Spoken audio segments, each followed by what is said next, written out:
Hey guys, it has been a hot minute since I have shared a video. So I made this soap today.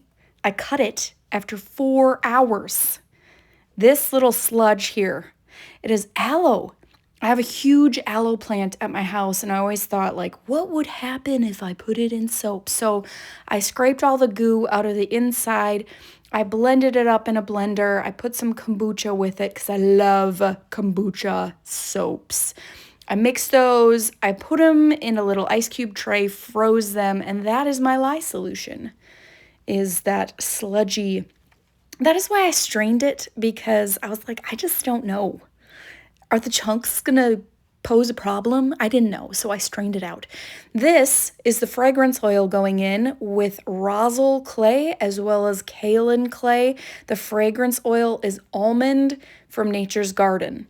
And the funny thing about this fragrance oil is that sometimes it discolors to chocolate brown, but in the past it used to not discolor at all.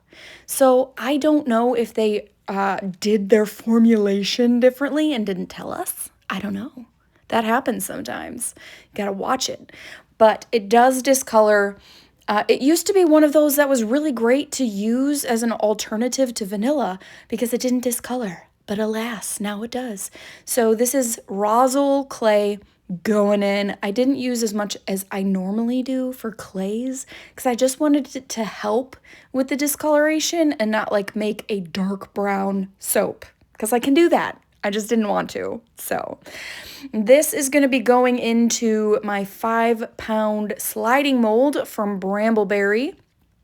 Here it's coming into shot right now. There it is. The impression mat in the bottom is from Elysian Acres Soap. If you have not checked out her imprint mats, you need to scurry over right now. You will not be sorry. There are stamps, there are impression mats. I love this impression mat. I have made so many soaps with it. It's a little hexagon bee thing. What is it called? Beehive. That's what it is. Honeycomb with flowers on the other side. And I just love it. It makes my heart happy. I don't care if anyone else likes it. I like it, and that is enough. So here I am trying to break that fall to reduce some of the air bubbles.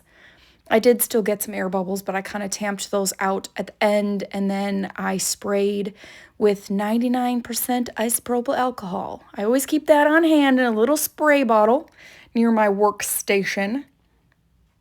The recipe, if you are interested in trying this particular formulation, is lard with 35%, coconut oil 20%, olive oil 20%, cocoa butter 15%, castor oil 5%, and avocado oil for 5%. I did a 1-to-1 lye water or lye aloe kombucha ratio, because that's what I did. What else do you want to know? I could tell you more. Super fat, 5%. I did add the fresh aloe kombucha. I did add sugar, so it did heat up quite a bit. I didn't add a ton of sugar. I usually add 1 teaspoon per pound of oil. I did a little less than that because I didn't want it to overheat. I'd never done aloe before, so I thought, let's just play it safe. Yeah, and the clay. I put 1 teaspoon in this whole batch. This is a 52-ounce base oil batch size, and it perfectly fits in this mold. I did 1 teaspoon of rosin clay, and I did 2 tablespoons of kaolin clay. Now this is the satisfying part, where it comes out, and then we get to see the impression mat. You see it's coming off cleanly off of the sides of the silicone. That is when I know that it is ready to unmold. If it's still sticking to the side, then I know it is not ready yet. But like I said, this one did not stay in the mold very long. It heated up. It didn't volcano. It didn't get too hot. But here it is. Look at, guys. I'm sorry for the profile and not the landscape, but it's worth it for the shot. It's worth it. Look at how pretty that is. Look at that. Just look at it. So pretty. I'm just taking down some of the sides that kind of spilled over underneath the mat, so I didn't have to, I don't know. I just didn't want to look at them. So yeah, did that. and it was very solid.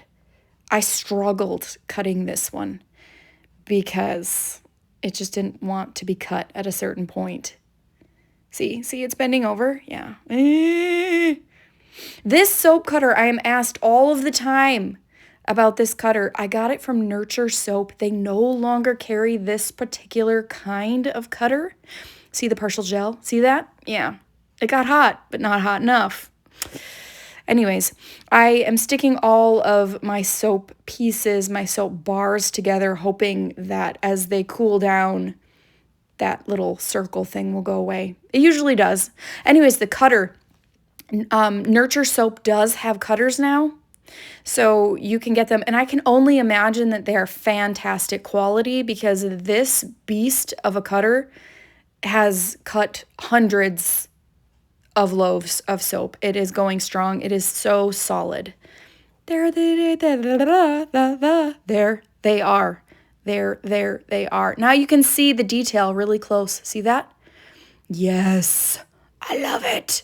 I love the little flowers and that there's a bunch of different kinds of little flowers. So thank you very much for watching this video. If you have any questions, you can pop them in the comments and I will do my best to answer them. I hope you have a fantastic day.